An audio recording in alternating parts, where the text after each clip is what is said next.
के प्रश्न पत्र क्रमांक DSC 1A काव्य शास्त्र के पाठ्यक्रम के संबंध में आज हम विचार करेंगे। इस पाठ्यक्रम में जो काव्य परिभाषाओं का प्रथम अध्याय है उसमें अंग्रेजी विद्वानों द्वारा दी गई काव्य परिभाषाओं पर आज हम विचार करेंगे। विद्यार्थी मित्रों, जिस तरह से भारतीय संस्कृत विद्वानों ने काव्य की परिभाषाएं देकर अपना दृष्टिकोण प्रस्तुत किया है, उसी तरह से अंग्रेजी भाषा के विद्वानों ने भी काव्य की परिभाषाओं को लेकर अपने विचार व्यक्त किए हैं। उन्हें जानने के बाद काव्य को लेकर उनका दृष्टिकोण हम लोग समझ पाएंगे। आइए हम लोग अंग्रेजी काव्य लक्षण अर्थात अंग्रेजी काव्य परिभाषाओं को देखेंगे। सबसे पहली परिभाषा अंग्रेजी में आती है एनसाइक्लोपीडिया ब्रिटानिका की, जिसमें काव्य की परिभाषा इस प्रकार दी गई है: poetry, art, work of the poet. Poetry, art, work of the poet.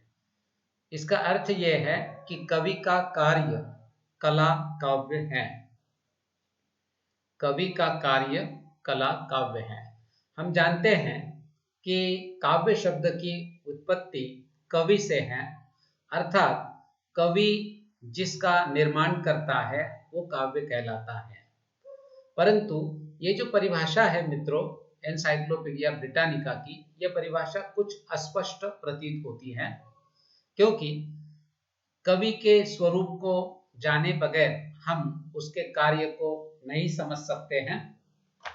कवि कौन है, क्या कहता है, क्या कहना चाहता है, इस बात को समझे बगैर हम उसके कार्य को नहीं समझ सकते हैं। यह जो परिभाषा है यह कवि के स्वरूप का स्पष्टीकरण नहीं देती है और फिर कवि के माध्यम से कविता की परिभाषा को प्रस्तुत करना न तो उचित है न ही स्पष्ट है। इसलिए यह परिभाषा अपूर्ण प्रतीत होती है। दूसरी परिभाषा देखते हैं। काव्य की अंग्रेजी विद्वानों द्वारा दी गई दूसरी परिभाषा इस प्रकार है: पोएट्री इज द माफ कीजिए, पोएट्री इज आर्टिकुलेट म्यूजिक। यह परिभाषा दी है प्रसिद्ध अंग्रेजी विद्वान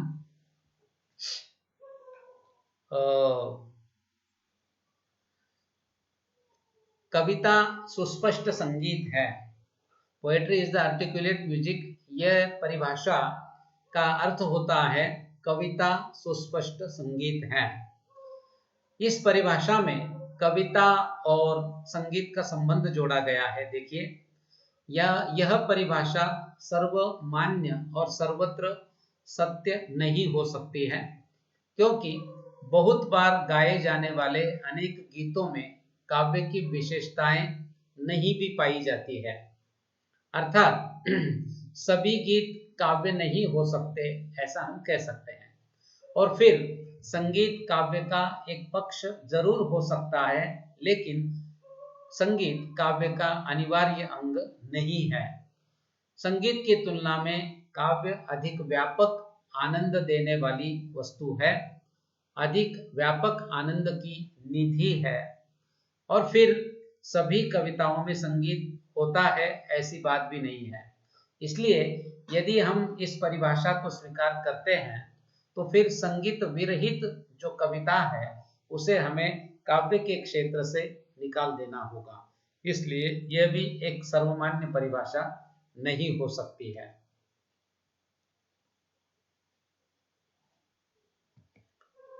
आइए तीसरी परिभाषा देखते हैं। यह परिभाषा है प्रसिद्ध विद्वान कॉलरीज की। कॉलरीज एक प्रसिद्ध कवि और आलोचक थे, विद्वान थे।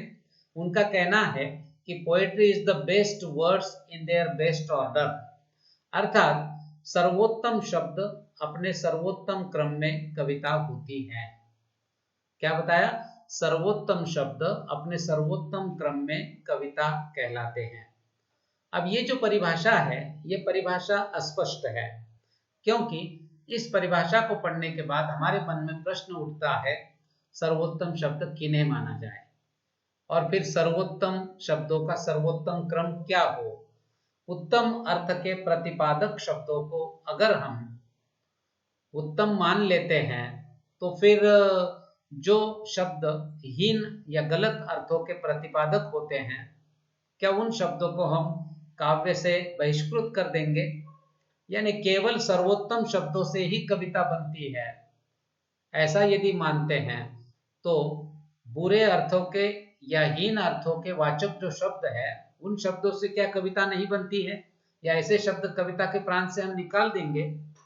बुरे अर्थों और सच्चाई ये है कि बुरे अर्थों के अनेक शब्द ऐसे हैं कि जो कई बार काव्य में प्रयुक्त होते हैं और वो काव्य अच्छा भी होता है। अनेक उत्तम शोक पर्यवसायी गीत जगन्मान्य है, यानी विश्वविख्यात है।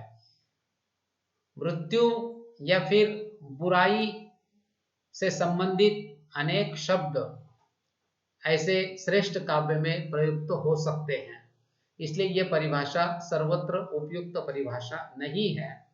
यही बात हम शब्दों के क्रम के संबंध में कह सकते हैं। शब्दों का क्रम परिवर्तित कर देने से काव्य की पंक्ति सज उठती है, इसलिए यह काव्य परिभाषा अस्पष्ट, भ्रामक और संदेह उत्पन्न करने वाली परिभाषा है। इसलिए यह भी एक परिपूर्ण परिभाषा नहीं हो सकती है। अब ये परिभाषा देखिए मित्रों, अंग्रेजी भाषा के और विश्व के प्रसिद्ध कवि, जिन्हें प्रकृति के कवि कहा जाता है, विलियम वर्ड्सवर्थ, ये बहुत प्रसिद्ध कवि रहे। ये क्या कहते हैं कविता को लेकर? Poetry is the spontaneous overflow of powerful feelings, it takes its origin from emotions recollected in tranquillity. इसका अर्थ यह है मित्रों कि कविता प्रबल अनुभूतियों का सहज उद्रेक है, जिसका स्रोत शांति के समय में स्मृत मनोवेगों से फूटता है। क्या कहते हैं वो? वर्ड्सवर्थ कहते हैं कि कविता प्रबल अनुभूतियों का सहज उद्रेक है, जिसका इस उद्रेक का स्रोत शांति के समय में स्मृत यानी याद किए हुए मनोवेगों से फूटता है, यानी निकलता है। इसका कहने का मतलब यह है मित्रों कि भावानुभूति और अभिव्यक्ति की प्रक्रिया को बड़ी स्पष्टता देने वाली ये एक उपयुक्त परिभाषा हमें प्रतीत होती है, परंतु इस परिभाषा में भी विद्वानों ने कुछ दोष निकाले हैं। शांति के समय में अपने मनोवेगों को याद करना सभी के लिए संभव है, लेकिन क्या केवल उसका प्रकटीकरण काव्य कहला सकता है? और फिर अभिव्यक्ति कला और उसके प्रभाव का कोई उल्लेख नहीं है।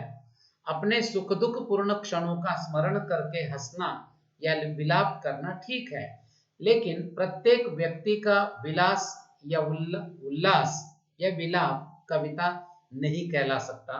कविता के लिए उस सहज स्फूर्त अभिव्यक्ति में सौंदर्य, संयम और प्रभाव की आवश्यकता होती है।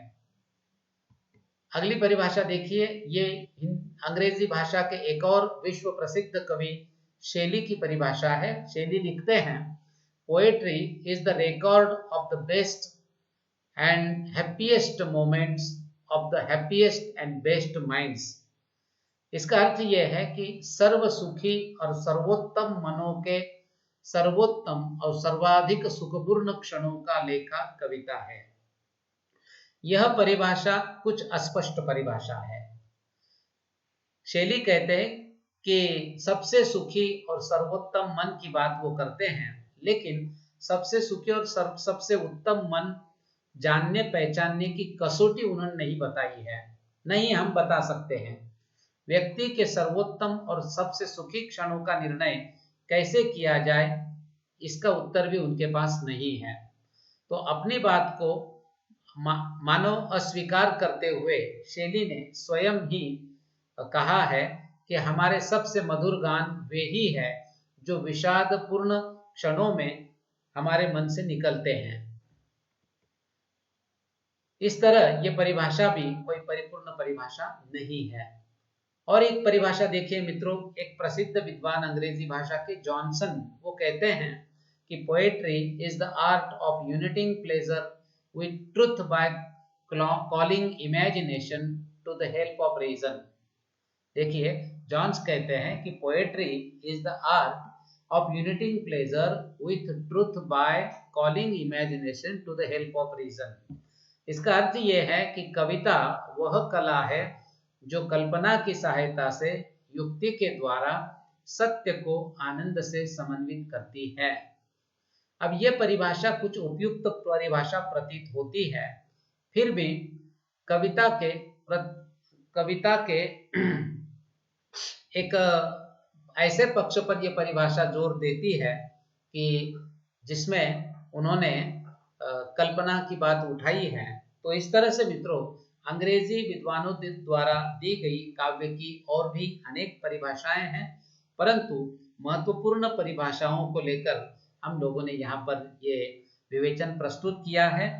इन अन्य परिभाषाओं के लिए आप पुनः एक बार आचार्य भगीरथ मिश्र की काव्य शास्त्र की पुस्तक हो या फिर सुधाकर कलवड़े जी की साहित्य शास्त्र परिचय वाली पुस्तक हो, उसे देख सकते हैं। इन पुस्तकों में अनेक संदर्भ हमें प्राप्त होते हैं। क्षेमचंद्र सुमन या योगेंद्र कुमार मल्लिक हो या फिर बलदेव उपाध्याय की भारतीय साहित्य शास्त्र वाली किताब हो, इन किताबों में भी हम काव्य का अंग्रेजी विद्वानों द्वारा दिया गया प्रस्तुतिकरण या स्पष्टीकरण समझ सकते हैं। धन्यवाद।